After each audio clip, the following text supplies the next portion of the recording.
تو آج ہم یہ ڈسکس کرنے جا رہے ہیں کہ جنت کی 4 نہریں، پانی، دودھ، شراب اور شہد،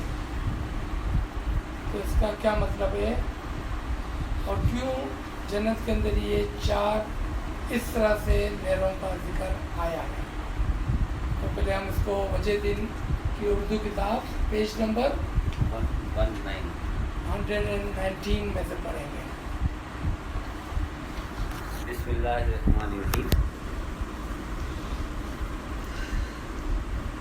بہشت کی تعویل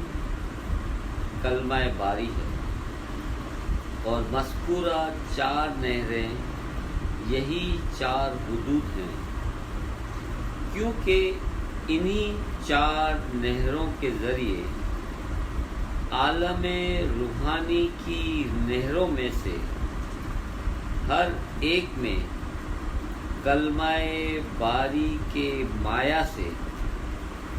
ایک ایک حصہ روان ہے، اس لیے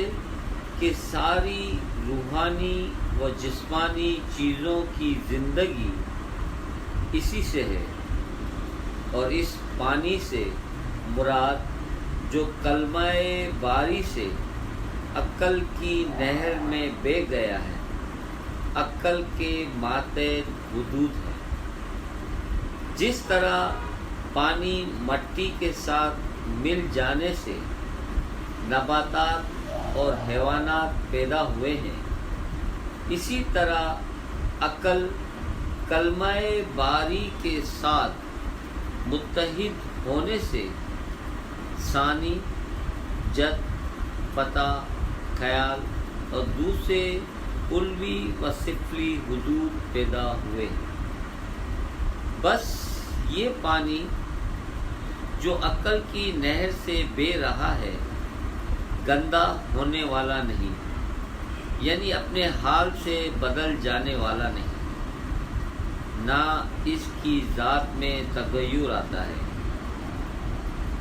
اس قول کی درستی پر دلیل یہ ہے کہ جب انسان کسی چیز کو اپنی عقلی قوت سے معلوم کر لیتا ہے تو ہمیشہ کے لیے اس چیز کو ویسی ہی حالت میں دیکھ پاتا ہے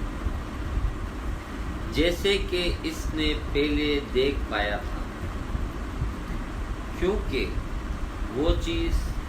عقلی مشاہدے میں اپنی حالت سے بدلتی نہیں۔ چنانچہ پانی فعل میں سرد ہے۔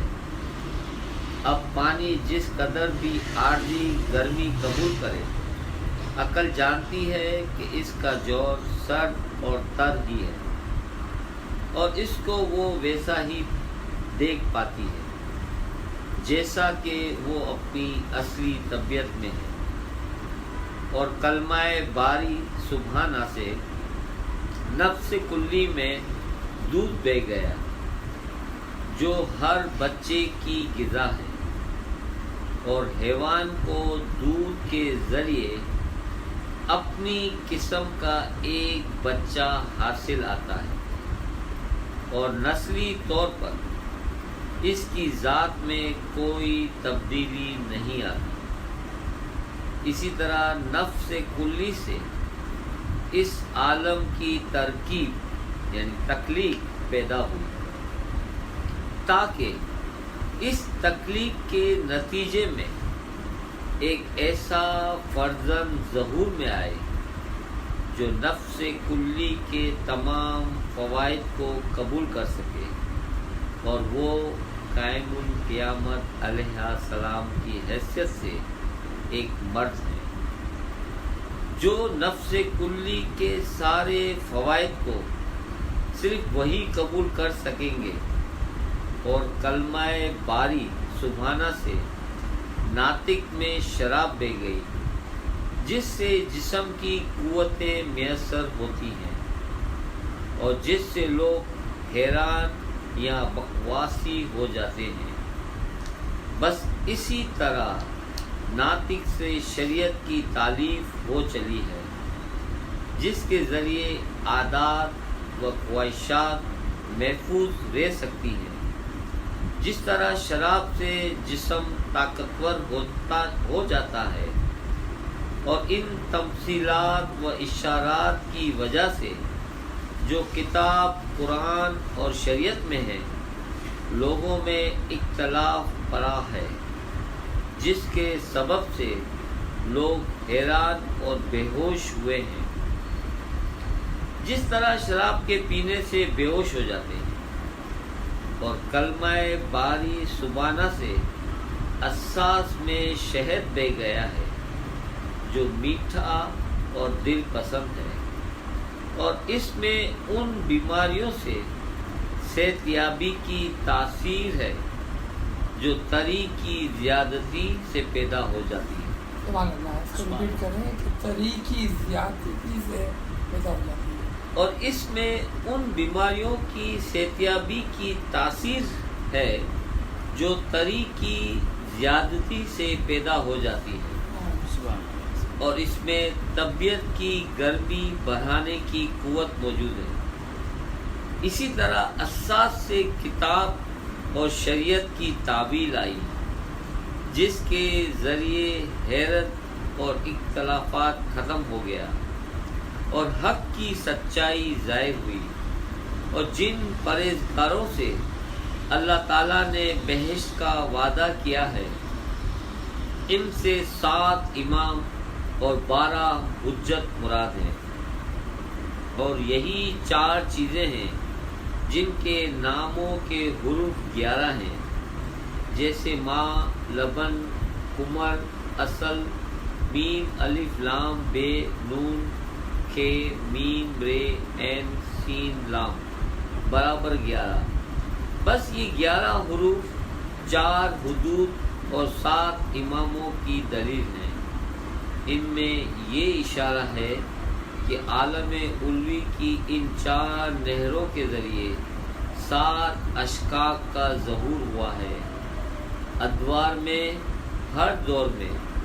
ان کے نور کو پھیلانے کے لیے، اور خدا تعالیٰ نے انہی 4 حدود کی قسم کھائی ہے، چنانچہ فرماتے ہیں قسم ہے انجیل کی اور زیتون کی اور طور سینین کی اور اس امن والے شہر کی۔ بس بتاؤں گا کہ انجیل سے اللہ تعالیٰ کی مراد سابق عقل کل ہے جو کسی واسطے کے بغیر کلمہ باری سے ملا ہوا ہے، اور اس کا انجیل کا نام اس لیے دیا کہ انجیل کا بیرونی اور اندرونی حصہ کھانے کے قابل ہے۔ طبیعت اس کی کوئی چیز واپس نہیں کرتی، اسے قبول کرتی ہے، پورے انجیل کو اپنی غذا بنا لیتی ہے۔ جس طرح کوئی پاکیزہ نفس عقل کے سارے فوائد کو قبول کرتا ہے اور ان میں سے کسی چیز کی تردید نہیں کرتا، سبحان اللہ، اور عقل فوائد ہی میں نفس کے لیے غذا ہے، روحانی بالغی اور تکمیل کے بعد صورت لطیف پیدا کرنے کے لیے۔ زیتون نفس کلی کی مثال ہے، کیونکہ عقل کل کے فوائد بلا واسطہ وہی قبول کر سکتا ہے۔ اس کی مثال زیتون سے اس لیے دی گئی کہ زیتون کا کچھ حصہ تو کھانے کے قابل ہے جیسے تیل اور چھلکا، اور کچھ حصہ پھینک دینے کے قابل ہے جیسے گٹلی اور پھوک، جس کے معنی یہ ہوئے کہ ہر وہ نفس جو پاکیزہ ہو عقل کی اطاعت کرتا ہے، اور جو کچھ اس کو عقل فرما دیتی ہے، اور وہی نفس عقل کے نزدیک پسندیدہ اور مقبول ہو جاتا ہے۔ زیتون کے تیل اور اس کے پھل کے چھلکے کی طرح جو کھانے کے قابل ہے، ہر وہ نفس جو ناپاک اور کمینہ ہے عقل کی اطاعت نہیں کرتا۔ جو کچھ وہ اسے فرما دیتی ہے وہ نہ رکتا ہے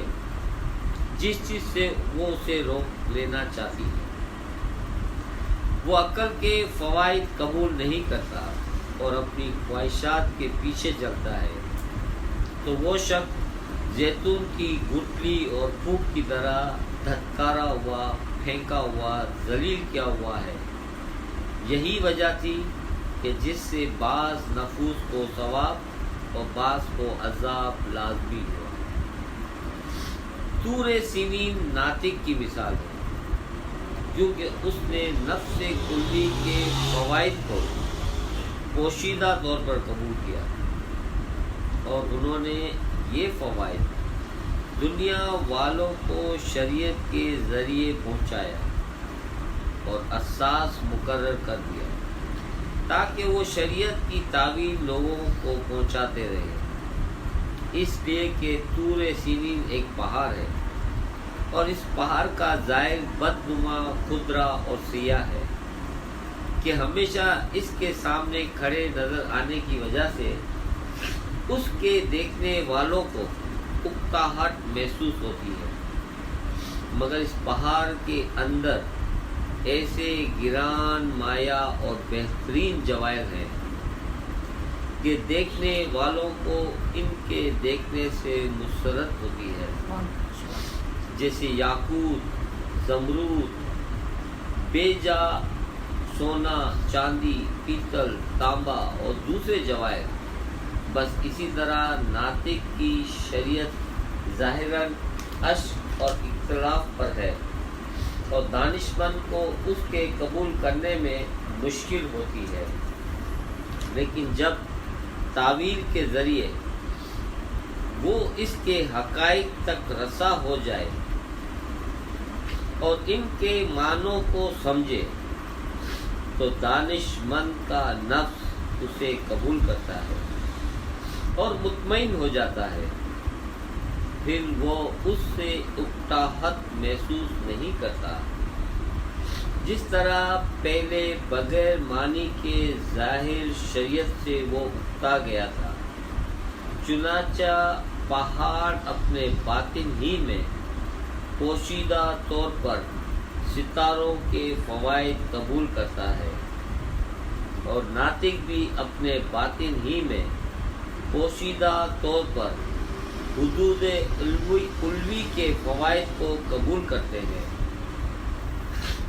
ھذا بالعلد الامین اساس کی مثال ہے، کیونکہ انہی کے ذریعے دانشمند کو ظاہر کے شکوک و شبہات سے امن ملا، اور جو کوئی اس کی تعویل تک پہنچ نہ سکا تو وہ اختلافات اور شبہات کے راستے پر چلنے لگا، اور جو شخص اس کی تعویل تک رسا ہوا ہے تو اس نے ظاہری اختلافات سے چھٹکارا پایا، اور ان چار چیزوں میں سے جن کی اللہ تعالیٰ نے قسم کھائی ہے، دو چیزیں تو نباتات ہیں اور دو چیزیں مقامات ہیں، اور کسی مقام کے بغیر نباتات کا اگنا ناممکن ہے۔ پھر اس کے معنی یہ ہوئے کہ عقل و نفس روحانی ہیں، جیسے کہ نباتات کی روح ہوتی ہے، اور ناطق اور اساس جسمانی ہیں، لیکن یہ دونوں نباتات انجیر و زیتون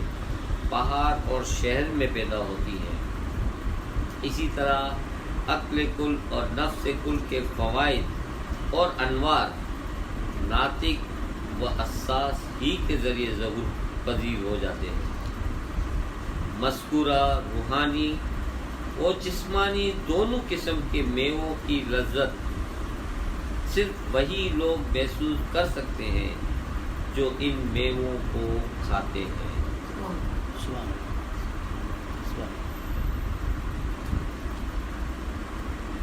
وتین و زیتون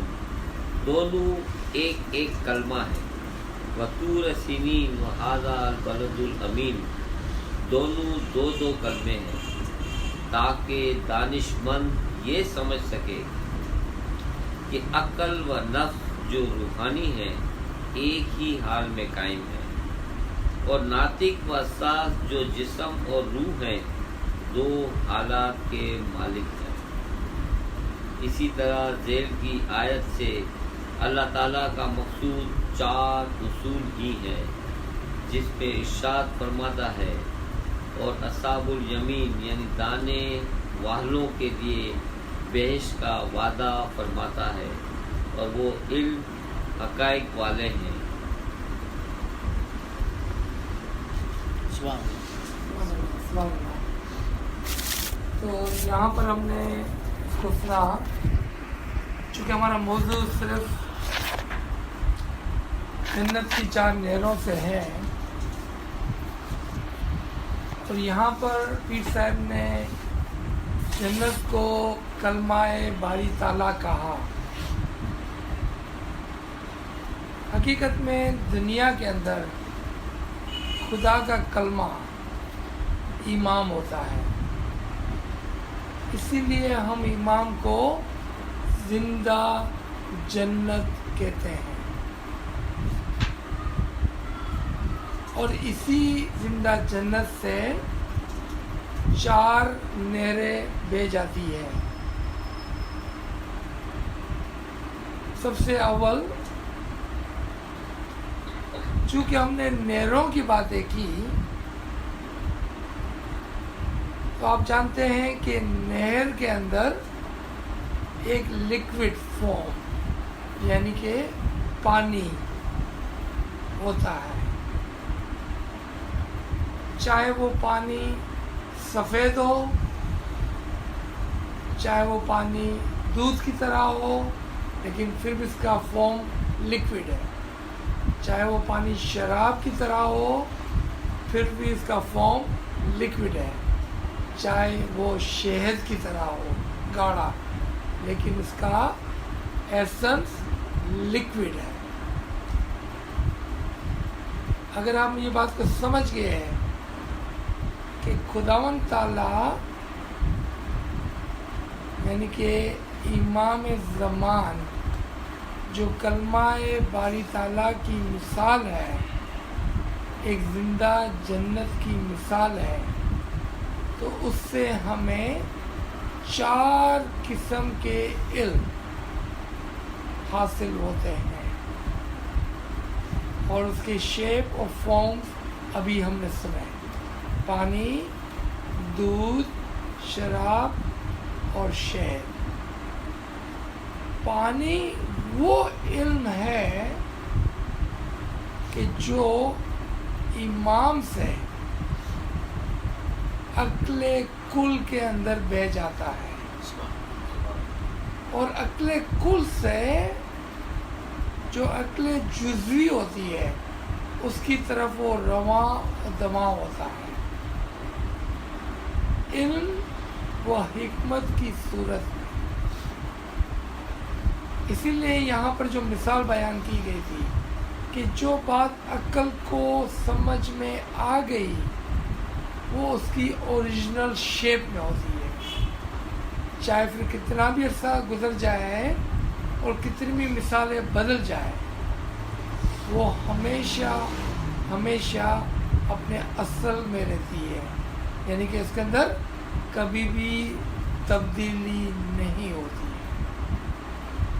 وہ ہمیشہ پانی کی طرح پیور ہوتی ہے۔ اس لیے پہلی نہر کو عقل کل کہا گیا یا پیور پانی کہا گیا، اس کی اصلیت کی وجہ سے، اس کے اوریجن کی وجہ سے کہ وہ ہمیشہ اوریجنل فارم میں سمجھ اور یاد میں رہتی ہے۔ دوسری مثال جو بیان کی گئی تھی کہ پانی کو آپ چاہے گرم کر لیں یا فریز کر لیں، لیکن جب بھی آپ اس کا خیال کرتے ہیں تو اس کے اصل پانی کا آپ خیال کرتے ہیں، جس کی تاثیر سرد اور لیکوڈ ہے، یعنی کہ وہ گیلا کر دیتی ہے۔ اب آئے ہم امام سے یعنی کہ جنت سے جو دوسری نہر نکلتی ہے جس کو ہم مادرانہ یعنی کہ ماں کے دودھ سے مثال دیتے ہیں. عقل کل جو تھا وہ فادر کی مثال پر تھا، اور دودھ جو ہے وہ مدر کی مثال پر ہے، مادرانہ مثال پر ہے، کہ دودھ سے ایک بچے کو طاقت ملتی ہے اور اس بچے کی نشو و نمائی ہوتی ہے، پرورش ہوتی ہے. اگین یہاں پر یہ یاد رکھنا ہے کہ اس کا جو اوریجن ہے وہ ابھی بھی لیکوڈ ہی ہے.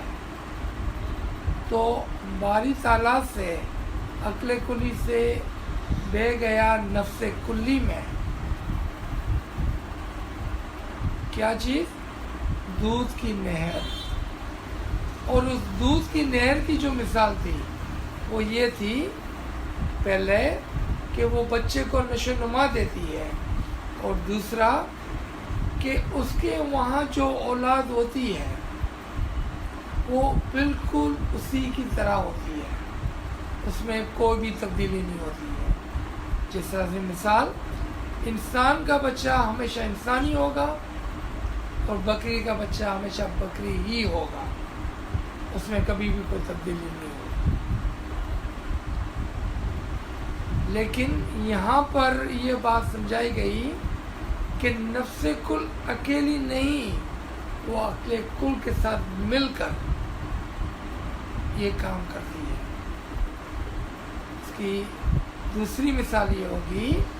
کہ دودھ کے اندر بھی یعنی کہ نفس کل کے اندر بھی لیکوڈ فارم ہوتا ہے، یعنی کہ عقل کل کا پانی ہوتا ہے. آپ سمجھ گئے؟ نفس کل جو بچے کو جنم دیتی ہے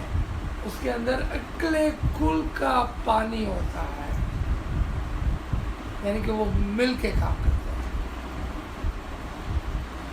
آئے ہم جنت کی تیسری نہر پر جو شراب کی مثال پر ہے، یعنی کہ امام زمان جو زندہ جنت ہے اس سے جو ارشادات ہوتے ہیں. یاد رکھنا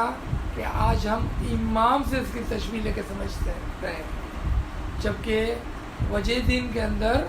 انہوں نے اس زمانے کے حساب سے شریعت سے مثالیں لی ہیں. آج ہم اپنے طریقے سے امام سے مثال لیتے ہیں. تو جو امام کے ارشادات ہیں وہ شراب کی مثال پر ہے کہ جب وہ ہمیں حاصل ہوتے ہیں تو ہمارے اندر ایک قسم کی مدوشی آتی ہے، لیکن اسی کے ساتھ فرامین سے ہمارے اندر جسمانی و روحانی طاقت بھی آتی ہے،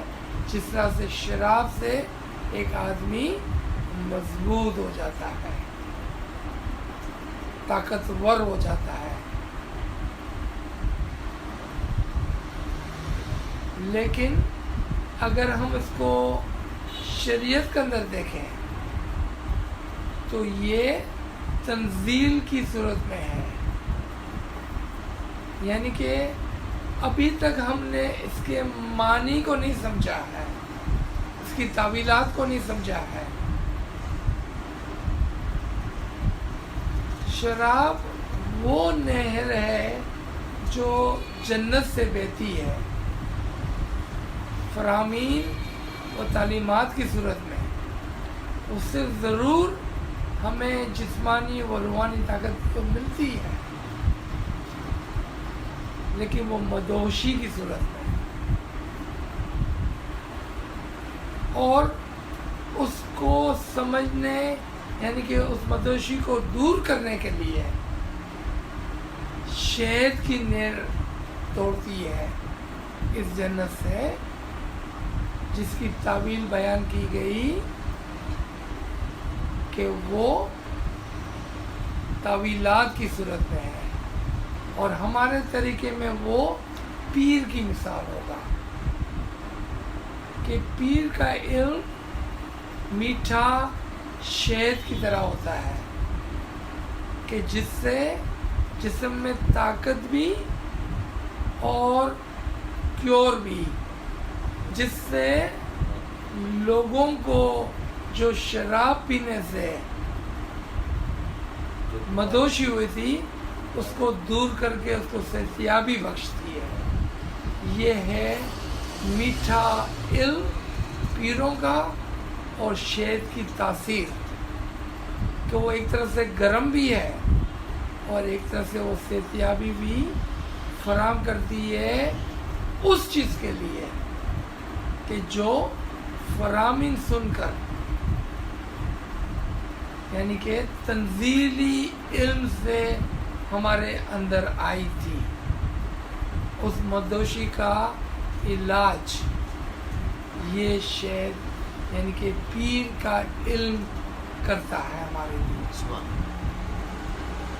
آئیں دوبارہ شراب اور شہد کی طرف۔ اس کی ایک مثال یہ تھی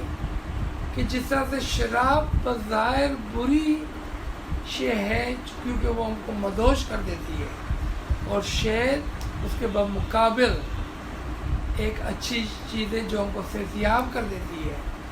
اسی طرح سے اگر کوئی شخص صرف شریعت اور فرمان کو لے اور اس کی تعویلات اور تعلیمات کو نہ لے تو وہ یہی فرامین اس کو مدہوش اور ناکارہ کر دیتے ہیں، جبکہ اس کی تعویلات اس کو صحتیاب اور عقل مند بنا دیتے ہیں۔ اور اس کی تیسری مثال ابھی ہم نے سنی، وہ پہاڑ اور پہاڑ کے اندر ہیرے جواہرات کی ہے۔ فرامین پہاڑ کی مثال ہے اور اس کی سمجھ اس کے اندر جواہرات کی مثال ہے۔ تو آپ دیکھا اپنے ساتھیوں کہ یہ جنت کی 4 نہریں ہمارے طریقے میں امام کی مثال سے، جنت جو امام زندہ جنت ہے اس کی مثالوں میں ہمیں آسان الفاظوں میں سمجھ میں آنے لگا، اور انشاءاللہ یہ کتاب ہمارے سامنے ہے، ہم اس کو بار بار پڑھیں گے اور دیکھیں گے کہ شریعت میں کس طرح سے تھا، حقیقت میں کس طرح سے تھا، اور آج انشاءاللہ اگر ہم معرفت کی طرف جاتے ہیں تو یہی 4 نہریں ہمیں کس طرح سے حق الیقین کے لیول پر دی جائیں گی اور سمجھائی جائیں گی انشاءاللہ تعالی۔ یہاں پر ہم روکتے ہیں، پھر اگر کوئی سوالات ہو جائے تو انشاءاللہ ہم کوشش کر سکتے ہیں،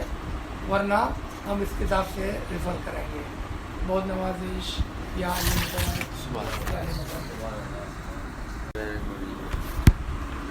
اور کلمہ الا ثانی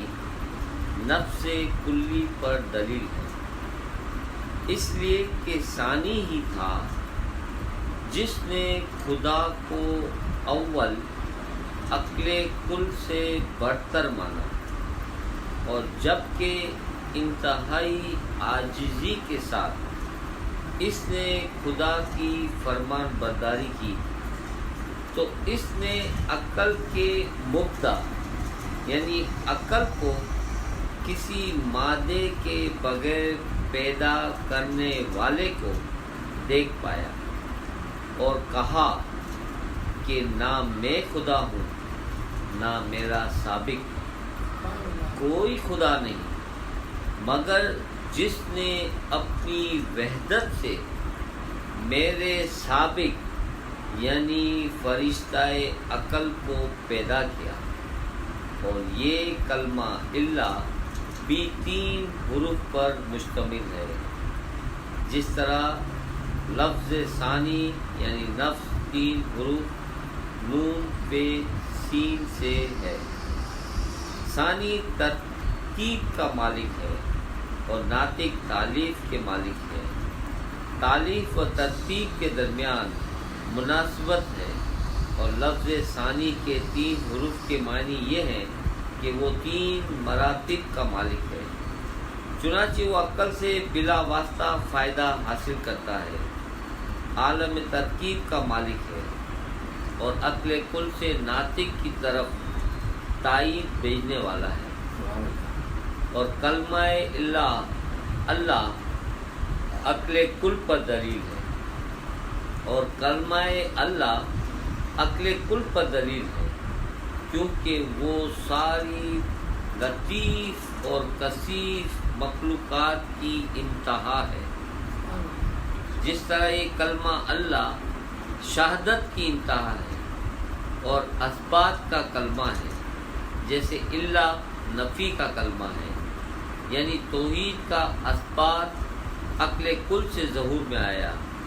اگر ثانی عاجزی کے ساتھ عقل کے پیدا کرنے والے مبدا کی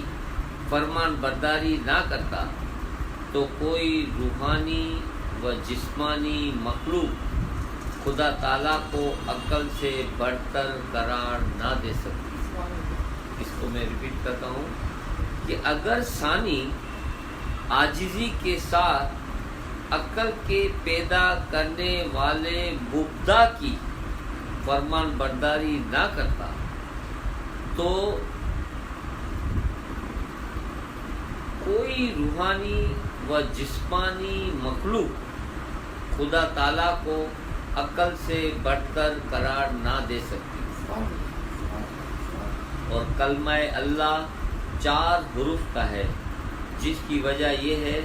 کہ اساس کی تعویل، ناطق کی تالیف، ثانی کی ترکیب اور اول عقل کل کی تائید سب کی سب سابق یعنی عقل کل کی ہویت حقیقت میں یکجا ہے۔ یہ بیش کی وہ 4 نہریں ہیں جس کا وعدہ اللہ تعالیٰ نے پرہیزگاروں سے کیا ہے۔ خدا فرماتا ہے، اس جنت کی مثال جس کا وعدہ متقیوں سے کیا گیا ہے یہ ہے کہ اس میں بہت سی نہریں ہیں تو ایسے پانی کی ہیں جس میں ذرا تغیر نہ ہوگا، اور بہت سی نہریں دودھ کی ہیں جس کا ذائقہ ذرا بدلا ہوا نہ ہوگا، اور بہت سی نہریں شراب کی ہیں جو پینے والوں کو بہت لذیذ معلوم ہوں گی، اور بہت سی نہریں شہد کی ہیں جو بالکل صاف ہوگا۔ یہاں پر ایک بات کو ایڈ کریں کہ یہاں پر نوٹ کیا آپ نے کہ یہاں پر نہریں کہا گیا، ریورس، نہ کہ ایک نہر دودھ کی ایک نہر پانی کی، نہیں، بہت ساری نہر پانی کی ہوگی، بہت ساری نہر دودھ کی ہوگی، بہت ساری نہریں شراب کی ہوگی، بہت ساری نہریں شہد کی ہوگی۔ اس سے یہ اشارہ ملتا ہے کہ دنیا کے اندر ہر ہمیشہ بہت سے حضرات عارفین و کاملین رہتے ہیں کہ جو ان جنتوں کی طرح ان سے بھی یہی 4 نہریں بہتی رہتی ہیں۔ سبحان اللہ، سبحان اللہ، سبحان اللہ، بہت نوازش، تھینک یو۔